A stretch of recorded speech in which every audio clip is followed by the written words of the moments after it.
الحمدللہ رب العالمین والصلاة والسلام علی محمد الامین اعوذ باللہ من الشیطان الرجیم بسم اللہ الرحمن الرحیم۔ خواتین و حضرات، ہم سورہ کہف کی آیت 56 سے درس کی ابتدا کر رہے ہیں۔ اس سے پچھلی نشست میں جس انذار اور جس تنبیہ کا ذکر ہو رہا تھا اسی کا مضمون اب آگے بڑھایا ہے اور لوگوں کو توجہ دلائی ہے کہ پیغمبر کے ساتھ کیا معاملہ کرنا چاہیے۔ میں یہ بات بارہا عرض کر چکا ہوں کہ قرآن مجید اس معاملے میں بالکل واضح ہے کہ اللہ کے پیغمبر انذار و بشارت کے لیے آتے ہیں۔ ان کا اصلی مقصود یہی ہے، وہ لوگوں کو خبردار کرنا چاہتے ہیں۔ اس دنیا کی زندگی میں اگر انسان کے علم و عمل کا جائزہ لے کے دیکھا جائے تو ہر شخص اندازہ کر سکتا ہے کہ پوری دنیا کا نظم اسی انذار پر قائم ہے۔ ہم جس دنیا میں رہتے ہیں وہاں بھی یہی ہے۔ ہمارے ہاں بچے پیدا ہوتے ہیں، شعور کی عمر کو پہنچتے ہیں، وہ انذار شروع ہو جاتا ہے۔ انذار کا مطلب کیا ہے؟ یہ اس وقت کی صورتحال ہے جس میں تمہاری کچھ جبلتوں کے تقاضے ہیں، کچھ تمہاری خواہشوں کے تقاضے ہیں، کچھ تمہارے جذبات کے تقاضے ہیں۔ ان تقاضوں کو پورا کرتے وقت تمہارے سامنے ہر جگہ دو راستے ہیں۔ ایک راستہ یہ ہے کہ تم اپنی جبلتوں کو علم و عقل پر حاوی ہونے دو، اور ایک یہ کہ جبلتیں اپنے تمام تقاضوں کے ساتھ ہر حال میں علم و عقل کے تابع رہیں گی۔ والدین کیا کرتے ہیں، اساتذہ کیا کرتے ہیں، معاشرہ کیا کرتا ہے؟ وہ انذار کرتا ہے، خبردار ہو جاؤ، اگر علم و عقل کی برتری قائم نہیں رکھو گے اس کے کچھ نتائج اسی دنیا میں نکل آنے۔ چنانچہ دیکھیے کہ ہم کہتے ہیں کہ تم اگر اپنے سونے کے اوقات ترتیب میں نہیں رکھو گے، کھانے پینے کے معاملے میں احتیاط نہیں کرو گے، تجربہ بتاتا ہے کہ پھر اس کے کچھ برے نتائج نکل آتے ہیں۔ تو ہر جگہ ہم عمل کو اس کے نتائج یا اس کے کانسیکوینسز سے متعلق کر کے انذار کر رہے ہوتے ہیں۔ اگر آپ غور کر کے دیکھیں، خبردار، اس کا نتیجہ یہ نکلے گا۔ طبیب کے پاس جاتے ہیں وہ بھی یہی بتا رہا ہوتا ہے، اساتذہ گفتگو کرتے ہیں وہ بھی یہی کرتے ہیں۔ اللہ تعالیٰ نے ایسا پرتو ڈال دیا ہے اپنی اسکیم کا اس دنیا پر کہ ایک لمحے کے لیے بھی نہ اس کو ماننے والے اس سے انحراف کر سکتے ہیں، نہ ماننے والے انحراف کر سکتے ہیں۔ دو ہی بنیادی چیزیں ہیں، یعنی یہ کہ یہ عالم ابتلا کے قانون پر بنا ہے۔ یہ دیکھ لیجئے کہ ہر جگہ یہ ابتلا ہے، یعنی جیسے ہی شعور کی آنکھ کھلتی ہے ابتلا شروع ہو جاتا ہے۔ اس کو دنیا کے لحاظ سے دیکھیے، اس صورت میں بھی ابتلا ہے۔ اس کو آخرت کے لحاظ سے دیکھیے، صورت میں بھی ابتلا ہے۔ ایک امتحان، ایک آزمائش، اور وہ امتحان و آزمائش کیا ہے؟ یہی جبلتوں اور علم و عقل کی، یا یوں کہہ لیجئے کہ جبلتوں کی اور انسان کی قدری شخصیت کی یا اس کے اخلاقی وجود کی ایک جدلیات ہے، وہ برپا ہے۔ اس میں معاشرہ کیا کر رہا ہے، سوسائٹی کیا کر رہی ہے، ریاست کیا کر رہی ہے، اہل علم کیا کر رہے ہیں، وہ صرف انذار کر رہے ہیں، خبردار کر رہے ہیں، متنبہ ہو جاؤ، یہ طریقہ صحیح نہیں ہے۔ اسی کو اس دنیا سے اٹھا کر موت کے بعد کی زندگی سے متعلق کر دیا جاتا ہے۔ تو سب سے بڑا کام جو اس دنیا میں کرنے کا ہے، وہ اگر آپ دنیا کے لحاظ سے دیکھیں اس صورت میں بھی یہی ہے، اور اگر آپ دین کے لحاظ سے دیکھیں تو اس صورت میں بھی یہی ہے کہ دنیا کی اسکیم واضح کر دی جائے کہ وہ ابتلا کی اسکیم، دنیا کے لحاظ سے بھی اور آخرت کے لحاظ سے بھی۔ اور یہ بتا دیا جائے کہ ابتلا لازماً جزا و سزا پر منتج ہو جاتا ہے، یعنی یا اس کا اچھا نتیجہ سامنے آ جاتا ہے یا برا نتیجہ سامنے آ جاتا ہے۔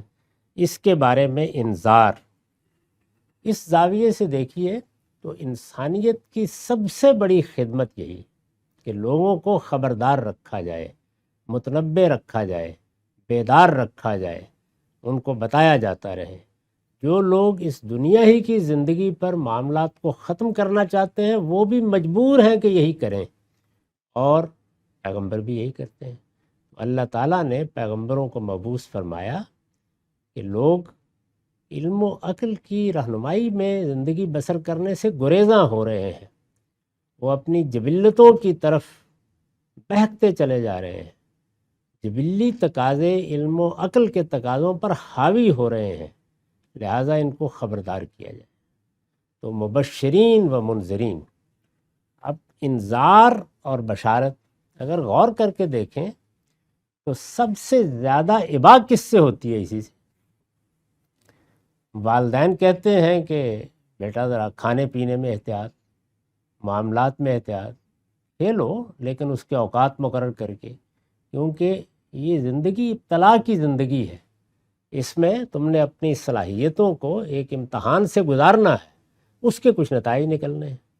وہ کہتے ہیں وہاں پر بھی طبیعت پہ بڑی گرانی ہوتی ہے، پیغمبر بھی سب سے مشکل کام یہی بن جاتا ہے کہ لوگوں کو خبردار رکھا جائے۔ اساتذہ، بزرگ، جو بھی کرے گا یہی کرے گا۔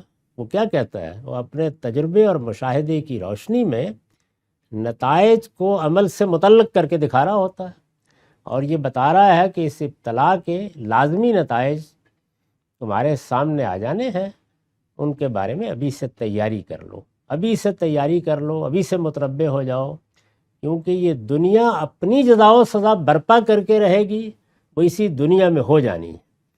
وہ ہماری صلاحیتوں کا امتحان ہو سکتا ہے، وہ ہمارے رویوں کا امتحان ہو سکتا ہے، وہ ہماری سعی و جہد کا امتحان ہو سکتا ہے، اس نے بھی بڑی حد تک نتیجہ خیز ہو جانا ہے، اور قیامت کا نتیجہ تو حتمی ہے، قطعی ہے، ہر حال میں نکل کے رہنا ہے۔ پیغمبر یہ کرتے ہیں۔ جب پیغمبر یہ کرنے اٹھتے ہیں تو جیسے والدین کا انذار، جیسے ایک طبیب کا انذار، جیسے آپ کے کسی عزیز کا، قریبی کا، کسی دوست کا، کسی آپ کے محبت رکھنے والے کا، خیر خواہی چاہنے والے کا انذار تکلیف دہ ہوتا ہے، اس لیے کہ وہ خواہشوں سے ہاتھ اٹھانے کے لیے کہتا ہے، وہ جبلی تقاضوں کو پورا کرنے سے روکنا چاہتا ہے یا انہیں ایک حد کا پابند کرنا چاہتا ہے، تو ابا ہوتی ہے، آسان نہیں ہوتا اسے قبول کرنا۔ پیغمبروں کے ساتھ بھی یہی ہے۔ چنانچہ پیغمبروں کے مقابل میں پھر جو کٹ حجتیاں کی جاتی ہیں، کوئی معجزہ دکھائیے، کوئی آسمان سے آواز آنی چاہیے، کتاب ہمیں اترتی ہوئی نظر آنی چاہیے، ایک نوعیت کے مطالبات یہ ہوتے ہیں۔ پھر جب وہ یہ کہتے ہیں کہ اس دنیا میں فیصلہ ہو جانا ہے، خاص طور پر رسول، دنیا میں فیصلہ ہو جانا ہے، اس کے جواب میں جو کٹ حجتی ہے وہ یہ صورت اختیار کر لیتی ہے کہ لا کے دکھاؤ، آ جائے پھر عذاب، دیکھ لیں گے اس کو۔ یہ صورت ہوتی ہے، یہ نتیجے کو وقت سے پہلے بلانا ہے۔ تو نتیجے کے لیے تو اللہ تعالیٰ نے بتا دیا کہ ہم نے ہر نتیجے کو اجل دے رکھی، اس کا ایک وقت ہے، وہ اسی وقت سامنے آنا ہے۔ انسان اس میں عجلت سے کام لیتا ہے، جلد بازی اختیار کر لیتا ہے اور اس طرح کے مطالبات کرتا ہے۔ قرآن نے ہر جگہ اس کا ایک ہی جواب دیا ہے، اب وہ جواب یہاں بھی ہے۔ فرمایا کہ یہ تم نے دیکھ لیا کہ ہدایت کے آنے کے بعد ہونا تو یہ چاہیے تھا کہ یہ لوگ اس کو قبول کرتے، اس لیے کہ وہ بالکل فطرت پر مبنی، جس طرح میں نے عرض کیا، ایک بات کہی گئی ہے نا کہ اللہ تعالیٰ نے آدم کو اپنی صورت پر بنایا ہے، اس کو لوگ تو جیسے بھی سمجھتے ہیں، لیکن حقیقت یہ ہے کہ اللہ تعالیٰ نے جو اسکیم بنائی ہے، جو اس کا خلق و امر ہے، اور جس میں اس کے افعال کا ظہور ہوا ہے، اس کی جو ایک برتر صورت بنتی ہے جب ہم اس کو ذات باری کے حوالے سے دیکھتے ہیں، بڑے چھوٹے پیمانے پر ادنا ترین درجے میں اسی کا پرتو انسان اور اس کی زندگی پر پڑا ہے۔ تو ایسے لگتا ہے کہ ایک نقشہ ہے جس نقشے کو بہت کانڈنس کر کے اسے انسانوں کی زندگی بنا دیا گیا ہے۔ اس نقشے میں بالکل وہی چیز نمودار ہو جاتی ہے، اور اب یہ کٹوجتیاں سامنے آتی ہیں۔ تو ہونا یہ چاہیے تھا کہ یہ لوگ ایمان لاتے۔ پیچھے فرمایا تھا کہ ان کا کام تو یہ تھا کہ یومنو اذا جاءہم الہدی، جب ان کے پاس اللہ کی ہدایت آ گئی تھی، تو ہدایت ایسی چیز نہیں ہوتی کہ جس کے بارے میں کوئی شبہ پیدا ہو جائے، ہو ہی نہیں سکتا۔ انسان در حقیقت اپنی زندگی کے حقائق سے انذار کو متعلق کرنے سے گریز کرتا ہے، ورنہ تو بڑی سادہ بات ہے کہ جو ہم زندگی میں مان رہے ہیں، جو کر رہے ہیں، جس پر ہماری موجودہ زندگی استوار ہے، صرف اس کو ایک دوسرے نتیجے سے متعلق کر کے انبیاء نے دکھا دیا، اور کوئی چیز بھی نہیں ہے۔ لیکن وہ ایمان نہیں لاتا۔ ایمان نہیں لاتا یعنی مانتا نہیں، گریز کرتا ہے، فرار کے راستے اختیار کرتا ہے۔ اور دوسرے یہ کہ جیسے ہی انسان کو شعور ہو جائے کہ میں نے صحیح طریقے پر زندگی بسر نہیں کی، میں صراط مستقیم پر نہیں رہا، میں نے اپنی جبلتوں کو علم و عقل کا پابند نہیں بنایا، میرے وجود پر یہی چیزیں حاوی رہی ہیں، جیسے ہی احساس ہو تو انسان مغفرت چاہے۔ جیسے میں نے پچھلی نشست میں عرض کیا تھا کہ وہ اللہ سے استغفار کرتا ہے، جیسے ہی اس کو حقیقت معلوم ہوتی ہے۔ بندہ مومن کا سب سے زیادہ مدام عمل، ہمیشہ رہنے والا عمل کیا ہے؟ استغفار۔ اٹھتے بیٹھتے، نماز کے بعد آپ کی آنکھ کھلی، آپ سونے کے لیے گئے تو استغفار، پروردگار میں مغفرت چاہتا ہوں۔ وہ کیا چیز ہے؟ وہ اصل میں تجدید ایمان کے عمل کے ساتھ اپنے گناہوں پر نظر کرنا، یعنی یہ تجدید ایمان کوئی رسمی چیز نہیں ہوتی۔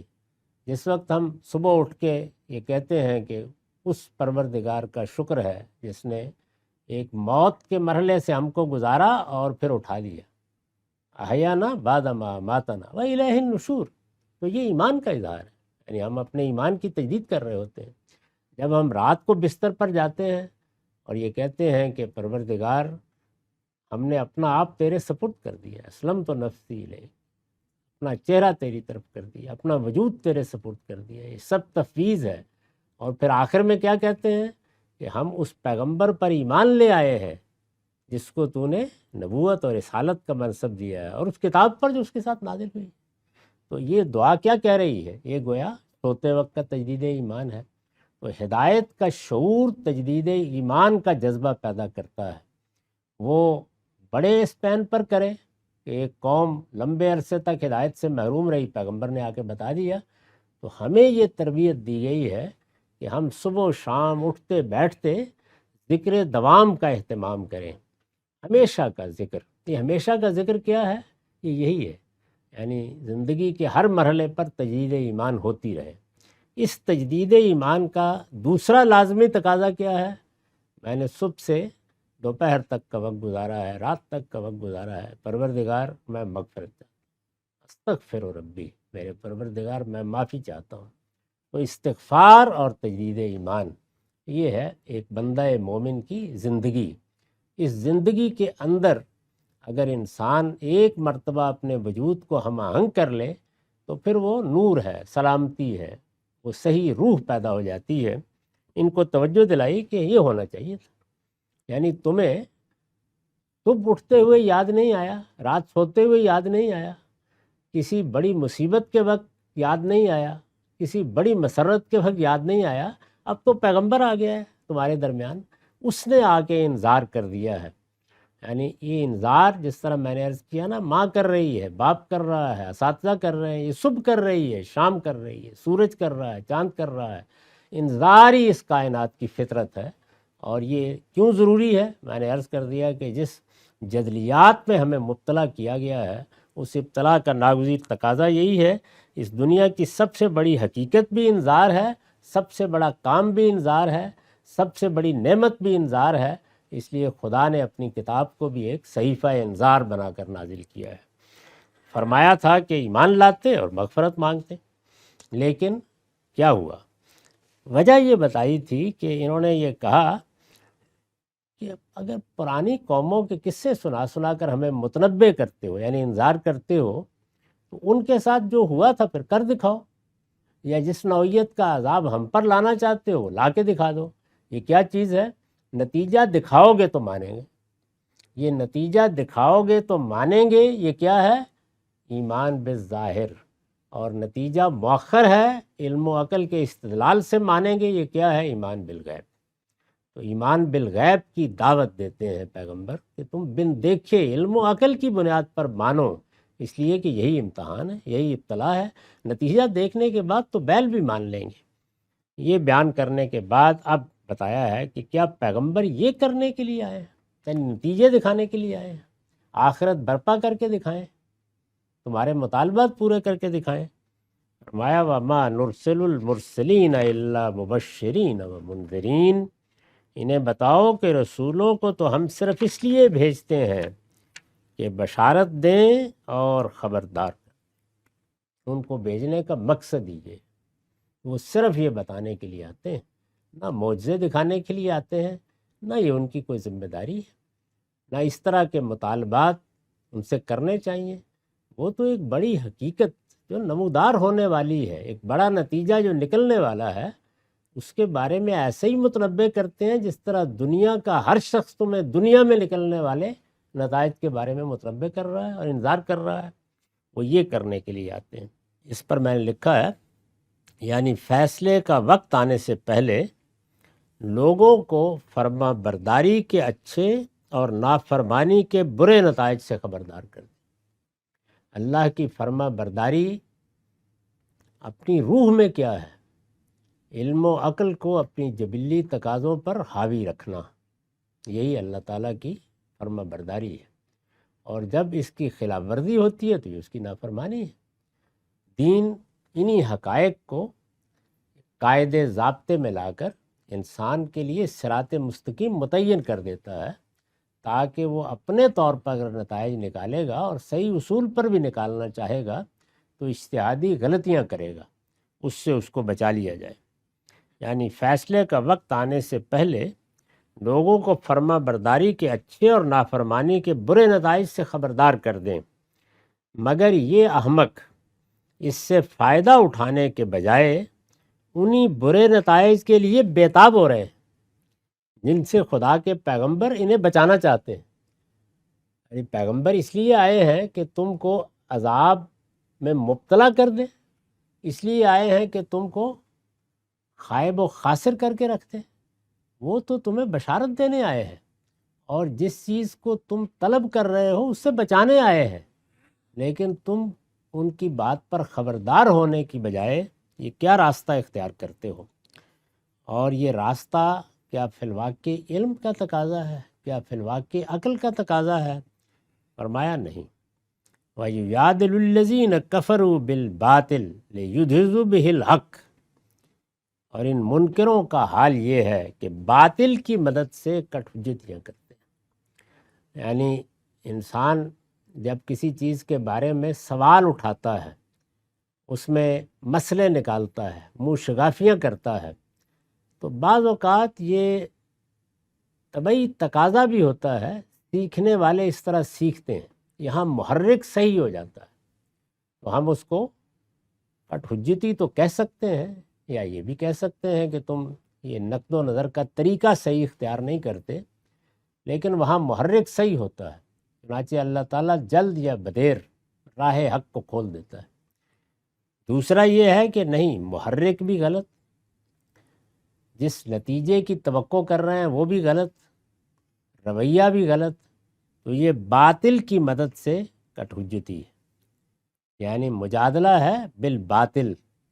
یہاں انسان اس لیے سوال نہیں اٹھا رہا کہ بات سمجھنا چاہتا ہے، اس لیے کسی چیز آپ کہہ لیجئے کہ بال کی کھالی اتار رہا ہے، لیکن اس لیے نہیں کہ وہ کسی چیز کے اعماق میں اترنا چاہتا ہے، اس کو اندر سے سمجھنا چاہتا ہے۔ وہ ایک اچھا طالب علم بھی کرتا ہے، لیکن اگر محرک غلط ہے، ارادہ غلط ہے، اور گریز اور فرار کے راستے تلاش کرنے ہیں۔ بنیادی مسئلہ یہ ہے کہ جبلتوں نے جن چیزوں کا اسیر کر رکھا ہے، خواہ وہ انسان کے نفسی پہلو ہیں یا اس کے اجتماعی پہلو ہیں، ان چیزوں سے نکلنا نہیں چاہتے، تو یہ باطل کی مدد سے کٹ حجتیاں ہیں، یہ مجادلہ بالباطل ہے۔ فرمایا کیوں کرنا چاہتے ہیں؟ لیدھضوا بہ الحق، کہ اس کے ذریعے سے حق کو نیچا دکھائیں، یعنی محرک یہ نہیں ہے کہ خود حقیقت تک پہنچیں، وہ طالب علمانہ مناقشہ ہے، وہ طالب علمانہ مجادلہ ہے، وہ بڑی نعمت اور بڑی اللہ کی عنایت ہے۔ ایک اچھا طالب علم بھی کرتا ہے، یہ طالب علم آنا مجادلہ نہیں ہے، یہ حق کو نیچا دکھانے کے جذبے سے۔ یہ کیا احمقانہ باتیں کرتے ہیں یہ مذہبی لوگ، کس چیز کی بات ہے؟ کچھ بھی نہیں، ایسے ہی بس اس میں تو یہ خرابی ہے، اس میں تو یہ خامی ہے، اس میں تو استدلال کا یہ نقص ہے، تو یہاں محرک غلط ہو گیا۔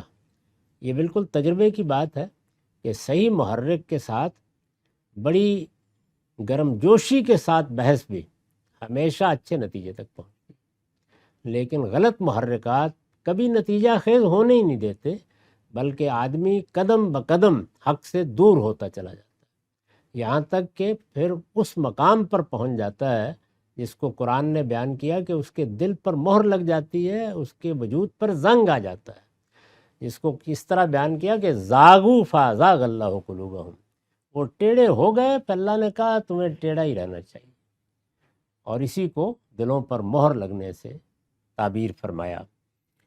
ان لوگوں کا محرک غلط ہے، رویہ غلط ہے، یہ چاہتے ہیں کہ اس کے ذریعے سے، یعنی اپنی کٹ حجتی کے ذریعے سے حق کو نیچا دکھائیں، پیچھے ہٹنے پہ مجبور کر دیں، ثابت کر دیں لوگوں پر کچھ نہیں ہے، ان کے پاس کوئی بات نہیں ہے۔ سچا طالب علم اس نقطہ نظر سے کبھی بحث نہیں کرتا، کبھی گفتگو نہیں کرتا۔ میں نے اس کی وضاحت کی ہے، یعنی جب کوئی حقیقی دلیل نہیں پاتے، حقیقی دلیل نہیں پاتے کہ اس کے ذریعے سے قرآن کے انذار کو جھٹلائیں، تو اس طرح کی بے تکی باتوں سے کٹ حجتیاں کر کے اس کو نیچا دکھانے کی کوشش کرتے ہیں کہ جس عذاب سے ڈرایا جا رہا ہے وہ آ کیوں نہیں جاتا، اور جس قیامت کی خبر دی گئی ہے وہ آخر کہاں رہ گئی ہے۔ آیت میں انہی بے اصل باتوں کو لفظ باطل سے تعبیر کیا ہے۔ بے اصل باتیں کسی قاعدے پر مبنی نہیں ہیں۔ جب کوئی بات کسی قاعدے پر مبنی ہوتی ہے، جب اصول درست ہوتا ہے، اس کے وابستہ اطلاق میں غلطیاں ہوتی، بارہا ایسا ہو جاتا ہے۔ اصول بالکل درست ہے، میتھڈالوجی یا اپروچ یا جو راستہ اختیار کیا ہے، منہاج، وہ بالکل صحیح ہے، لیکن انسان ہے، غلطی ہو جاتی ہے اس میں۔ اس طرح کی غلطیاں اللہ تعالیٰ نتیجے کے لحاظ سے درست کر دیتے ہیں، ان پہ تنبیہ ہو جاتی ہے، رہ بھی جائیں تو کوئی قیامت نہیں برپا ہوتی، لیکن جب اصول میں غلطی ہو جائے، روح میں غلطی ہو جائے، تو پھر وہ رویے پر، طرز عمل پر اثر انداز ہوتی ہے۔ وہ جو سیدنا عبداللہ بن مسعود نے صحابہ کے بارے میں کہا ہے کہ ان کا علم بھی بڑا غیر معمولی تھا، وہ علم کے لحاظ سے بھی اپنے اندر بڑی گہرائی رکھتے تھے، تقوی اور نیکی میں بھی انہوں نے حقیقت کو پا لیا ہوا تھا، ان کا عمومی رویہ علم اور عمل دونوں میں تکلف سے پاک تھا۔ یہ تین چیزیں بیان کر کے پھر انہوں نے یہ بتایا اس کا نتیجہ یہ ہے کہ انہوں نے جس چیز کو اچھا قرار دے دیا اپنی جماعت کے لحاظ سے وہ اچھی ہے، اور جس کو برا قرار دے دیا وہ بری ہے۔ تو وہاں اچھا اور برا ہونا کس پہلو سے ہے؟ کیا ان سے کسی اجتہادی معاملے میں غلطی نہیں ہوئی؟ نہیں، اصول ٹھیک رکھا ہے، طرز عمل بالکل درست ہے، نتیجہ نکالنے کے لیے منہاج بالکل صحیح اختیار کیا گیا۔ اصل میں یہی ہے جس کو پانا ہوتا ہے، اسی کو سامنے رکھ کر پھر ہمارے ہاں یہ رائے قائم کی گئی کہ اگرچہ ابو حنیفہ اور شافعی اور مالک یا اسی طرح دوسرے ائمہ وہ ایک دوسرے سے اختلاف کرتے ہیں، لیکن سب حق پر ہیں۔ حق پر ہونے کا یہ مطلب نہیں ہے کہ ان میں سے ہر ایک کی رائے ٹھیک ہے، رائے میں غلطی ہو سکتی ہے، ان کا منہاج درست ہے، وہ اس راستے پر چل رہے ہیں، جو رویہ انہوں نے اختیار کیا وہ درست ہے۔ یہاں بڑی غیر معمولی بات ہے جس کی طرف قرآن نے توجہ دلائی، یعنی ایک یہ کہ پیغمبروں کا انذار اور پیغمبروں کی بشارت کوئی معمولی چیز نہیں ہے، تمہارے لیے سب سے بڑی چیز یہی ہے اگر تم اس کی قدر پہچانو ان سے اس طرح کے مطالبات کرنا جو تم کر رہے ہو، یہ تو اپنی شامت کو دعوت دینا ہے، اصل چیز یہ نہیں تھی۔ اور اس کو بیان کیا ہے کہ یہ کیا ہے، یہ مجادلہ بالباطل ہے، اس کے پیچھے محرک یہ نہیں ہوتا کہ تمہیں صحیح نتیجے تک پہنچنا ہے، اس میں محرک یہ ہوتا ہے کہ جو حق پیغمبر لے کے آئے ہیں اسے ناحق ثابت کرنا، اس کو نیچا دکھانا ہے۔ اللہ تعالیٰ نے توجہ دلائی کہ اس کا پھر نتیجہ بھی وہی نکلتا ہے، اور وہ نتیجہ کیا نکلتا ہے یہ آپ علی الاطلاق دیکھ سکتے ہیں کہ جن لوگوں کے ہاں بحث و مباحثے کا یہ انداز اختیار کر لیا جائے، وہ پھر استخفاف کا، استہزاء کا طریقہ اختیار کرتے ہیں ہمیشہ۔ قرآن مجید نے کہا وَاتَّخَذُوا آیاتی وما انذروا ہزوا، انہوں نے بھی یہی کیا، اور میری آیتوں کو انہوں نے مذاق بنا رکھا ہے، اور اس چیز کو بھی جس سے انہیں خبردار کیا گیا، یعنی انہوں نے اس عذاب کی وعید کو، قیامت کو، پیغمبر جن چیزوں سے خبردار کر رہا ہے ان کو بھی مذاق بنا رکھا ہے، اور میری آیتوں کے بارے میں بھی اسی طرح سے کہیں تضادات ڈھونڈتے، کہیں ان میں مین میخ نکالتے، کہیں بال کی کھال اتار کر پیغمبر کو نیچا دکھانے کی کوشش کرتے، اس کے اسلوب پر، اس کی شخصیت پر تان کرنے کی صحیح کرتے۔ یہ سب کیا ہے؟ استہزاء، استخفاف۔ سچا طالب علم اپنے بدترین دشمنوں کے معاملے میں بھی یہ نہیں کرتا۔ ومن اظلم ممن ذکر بآیات ربہ، فرمایا کہ ان سے بڑا ظالم کون ہے کہ جنہیں ان کے پروردگار کی آیتوں کے ذریعے سے یاد دہانی کی جائے۔ دنیا میں اپنی جان پر ظلم ڈھانے والے بہت رہے ہیں۔ یہ ظالم کا لفظ قرآن مجید میں ظالم لنفسہ ہی کے لیے بھی استعمال ہوتا ہے، اور ظالم لغیرہ ہی کے لیے، دوسروں پر ظلم کرنا، اس کے معنی اور ہیں۔ اپنے اوپر ظلم کرنا، اپنے اوپر ظلم کیا ہے؟ حق سے جانتے بوجھتے گریز کرنا، جس کا سب سے بڑا نتیجہ شرک ہے یا بدعت ہے۔ تو فرمایا ان سے بڑا ظالم کون ہوگا جنہیں ان کے پروردگار کی آیتوں کے ذریعے سے یاد دہانی کی جائے، یعنی اللہ کی آیتیں آ گئیں، قرآن آ گیا، اللہ کی کتاب آ گئی، پیغمبر آ گیا، اور انہیں انذار کرنے کے لیے کھڑا ہو گیا، لیکن فَأَعْرَضَ عَنْهَا وَنَسِيَ مَا قَدَّمَتْ يَدَاهُ، تو وہ ان سے منہ پھیر لیں اور اپنے ہاتھوں کی کمائی بھول جائیں، اپنے کرتوت یاد نہ رہیں، اپنے اعمال یاد نہ رہیں، اپنے گریبان میں منہ نہ ڈالیں، وہ اللہ کی آیتوں کے مقابلے میں اعراض کا رویہ اختیار کر لیں اور اپنے ہاتھوں کی کمائی بھول جائیں جو آگے بھجوا چکے ہیں۔ میں نے وضاحت کی ہے، یعنی اس بات کو بھول جائیں کہ جو کچھ کر چکے ہیں اس کی بنا پر ہر وقت عذاب الہی کے سزاوار ہیں، یہ فراموش کر بیٹھے۔ اپنے کرتوت سامنے ہو، اپنا عمل سامنے ہو، تو انسان کبھی کٹ حجتی نہیں کرتا۔ میں نے عرض کیا کہ دو ہی رویے ہوتے ہیں اس کے، سچی بات کے سامنے سر جھکا دینا، جیسے سیدنا عمر نے، جب سیدنا صدیق نے تنبیہ کی ہے رسول اللہ کی وفات کے بعد اور آیت پڑھی ہے، تو فرماتے ہیں کہ ڈھہ گیا، یعنی میرے لیے اپنے پاؤں پر کھڑا ہونا بھی ممکن نہیں رہا۔ تو یہ ہے ایمان۔ اور پھر اگلا قدم کیا ہے؟ مغفرت، اللہ سے معافی وہ مانگتے ہیں۔ فرمایا کہ ان لوگوں سے بڑا ظالم کون ہے۔ اب سزا بیان کی کہ پھر اسی دنیا میں اس رویے کا نتیجہ کیا نکلتا ہے؟ انا جعلنا علی قلوبہم اکنہ ان یفقہوا وفی آذانہم وقرا۔ پہلے مرحلے میں تو ہم چاہتے ہیں کہ یہ سنیں، سمجھیں، جس کو بیان کیا ہے نا کہ جب قیامت میں نتیجہ دیکھیں گے تو کہیں گے لو کننا نسمع و ناقل، ہم نے بات کو توجہ سے سنا ہوتا، کٹ حجتیاں نہ کی ہوتی اور عقل سے کام لیا ہوتا تو آج یہاں نہ پہنچے ہوئے ہوتے۔ ان کو جب یہ توجہ دلائی جاتی ہے اور یہ اس کے باوجود اپنے رویے کی اصلاح نہیں کرتے، تو فرمایا کہ پھر ہماری سزا شروع ہو جاتی ہے، اور وہ کیا ہے؟ ان کے دلوں پر ہم نے اسی کے سبب سے پردے ڈال دیے ہیں کہ اس قرآن کو نہ سمجھیں، یعنی اب ہم چاہتے نہیں کہ یہ سمجھیں، ہم نے پردے ڈال دیے ہیں، اور ان کے کانوں میں گرانی پیدا کرتی ہے کہ اس کو نہ سنیں، نہ سمجھیں۔ یہ وہی کیا ہے؟ ناقل، یعنی اب علم و عقل معطل ہو جائے اور نہ سنیں نہ سما، یعنی سننے کا جو عمل ہے، سننے کا عمل میں یعنی کہ کانوں میں آواز آ رہی ہے، الفاظ آ رہے ہیں، یعنی وہ سننا جو من جاء بقلب منیب ہوتا ہے، جس میں انسان اپنے پورے وجود کے ساتھ کسی حقیقت کو سمجھنا چاہتا ہے۔ تو ارشاد فرمایا کہ یہ دونوں سے محروم کر دیے گئے ہیں۔ اب ہم نے ان کے بارے میں یہ فیصلہ کر دیا ہے کہ جتنی دیر جینا ہے وہ تو ہمارے قانون کے مطابق اجل مقرر ہے قوم کی، وہ آئے گی، لیکن ان میں سے جو اس رویے کا حامل ہے اس کو ہم اب چاہتے ہی نہیں کہ وہ ہمارے دین کو سنے یا قرآن کی طرف متوجہ ہو، اب اس کی دنیا میں سزا شروع ہوگی۔ اقول قولی ھذا واستغفر اللہ لی ولکم ولسائر